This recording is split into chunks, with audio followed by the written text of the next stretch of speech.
नमस्कार मित्रांनो, कलाकारांच्या दैनंदिन आयुष्यात काय घडतंय हे जाणून घेण्यासाठी प्रेक्षक नेहमीच उत्सुक असलेले बघायला मिळतात. लग्नानंतर अवघ्या 6 महिन्यातच एका मराठी अभिनेत्रीने वेगळा होण्याचा निर्णय घेतला आहे. या अभिनेत्रीचं नाव मयुरी वाघ आहे. ती म्हणाली की अस्मिता मालिकेनंतर मी लग्नबंधनात अडकण्याचा निर्णय घेतला व अवघ्या 6 महिन्यातच तो निर्णय चुकीचा असल्याची मला जाणीव झाली. तो काळ माझ्यासाठी खूप वाईट होता व मी लग्न करण्याची घाई केली असंही मला वाटत होतं. मला लग्न करायचं होतं, मी ते केलं, पण माझा हा निर्णय चुकीचा आहे हे माझ्या आई-वडिलांनीही हळूहळू मान्य केलं.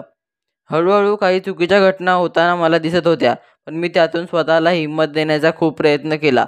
या गोष्टी कधीही माझ्या आई-वडिलांना मी सांगू शकले नाही, कारण त्यांना जर हे माहीत पडलं असतं तर त्यांना खूप वाईट वाटलं असतं. काही विचित्र गोष्टी माझ्या कानावर येत होत्या, पण मी त्याकडे दुर्लक्ष केलं. बाहेरच्या व्यक्तींपेक्षा मी स्वतःच्या माणसावर जास्त विश्वास ठेवला, की आपला माणूस असं काम कसं काय करू शकतो, इतकी मी आंधळ्या प्रेमात होते.